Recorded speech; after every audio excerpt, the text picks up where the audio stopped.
Isa-isahin po namin, Ka-Alex, dito po, unahin na po natin dito sa bagong patakaran ng regular na drug testing. Periodic na every 6 months, magkakaroon po ng drug testing. Meron din po kung kayo pinaghihinalaan na gumagamit po ng illegal na droga o alcohol, no? Kayo ay test din po yung inyong blood alcohol concentration level.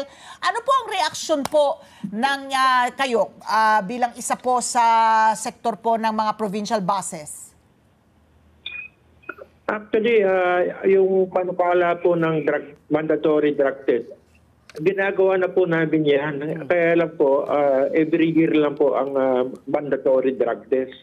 At within the year po, meron po tayo tinatawag na random testing. Ito po yung mga napapansin po namin na merong mga driver na gumagamit po ng pinagbabawal na gamot, ay nagko-conduct po ang mga operator ng mga random drug test para po mahuli po natin yung mga gumagamit po ng pinagbabawal na gamot.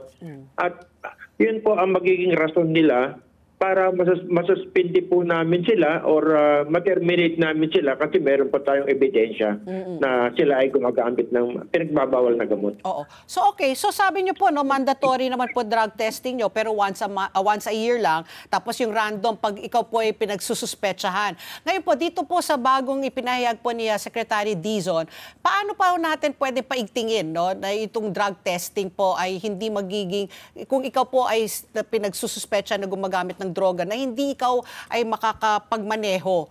Ano pa bang pwede natin gawin po para makaiwas po tayo sa mga driver under the influence of either alcohol or drugs? Actually, ang maganda po niyan ay palagi po merong random drug test. Ang random drug test po kasi, ito po ay usually urine sample lang po ang ginagamit dito. At makikita po dito na meron siyang traces ng droga doon sa kanyang urine, positive siya. At yun po ay magkakaroon ng drug test, blood test para doon ma-confirm kung siya po ay gumagamit ng pinagbabawal na gamot. Ito po yung mas mahal po yung drug test kasi po ito, gagawin po ito sa laboratory, sa mga medical facility. Pero yung pong urine test, ito po ay pwedeng gawin po sa mga terminal. Sa lahat po ng mga terminal, bago bumiyahe yung bus, ay pwede po nilang, pwede po nating i-implement ito bago bumiyahe yung bus.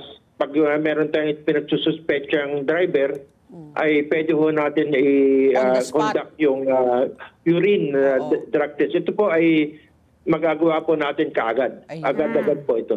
On the so, spot. kung yun nga, kung yung urine sample lamang, hindi po magiging issue yung gastusin. Magkano po ba yung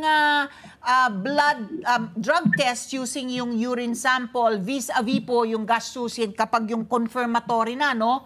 Na blood test naman para makumpirma na gumagamit nga po ng droga. Magkano po ang gastusin sa bawat isa sa mga test na yan? Actually, Ma'am Pat, hindi po ako familiar kung magkano po yan. Pero hindi po ganong kamahalan po yun. At madali po natin ma-implement po yun. So in coordination with the LTFRB, LTO, tsaka sa PDEA. Yun po ang ginagawa tuwing peak season po. Pag meron pong mga peak season, katulad po ng Undas, Holy Week, Christmas season, ito po yung kinoconduct ng LTO o PDEA na drug test doon sa mga terminal. Ito po, urine test po ito. So ito ay napakadali pong ma-implement ito at katulad po nung nakaraan, meron po silang mga nakitang nag-positive doon sa urine test.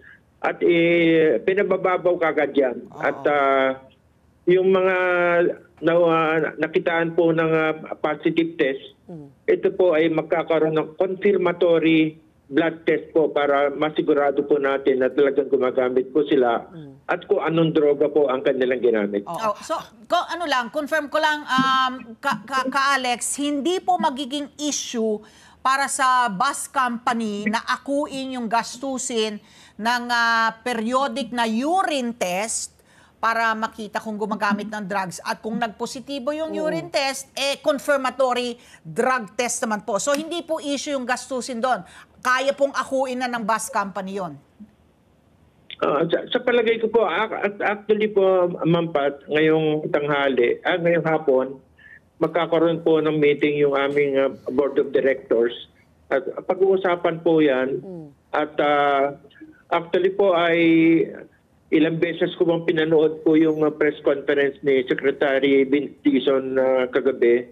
At inalam ko po kung ano yung mga pagbabago na gusto po niyang mangyari. Kami naman po ay, ang gusto po namin ay maging safety ang biyahe natin. Sabi po niya ay kailangan ma-restore ang tiwala ng tao na safe ang public transport natin. Correct. Yun po ang objective po namin kasi katulad po ninyo, hanap buhay po ito, negosyo, kailangan po ay magkaroon ng tiwala ang publiko sa ating mga public transport para sila po ay tumangkilik.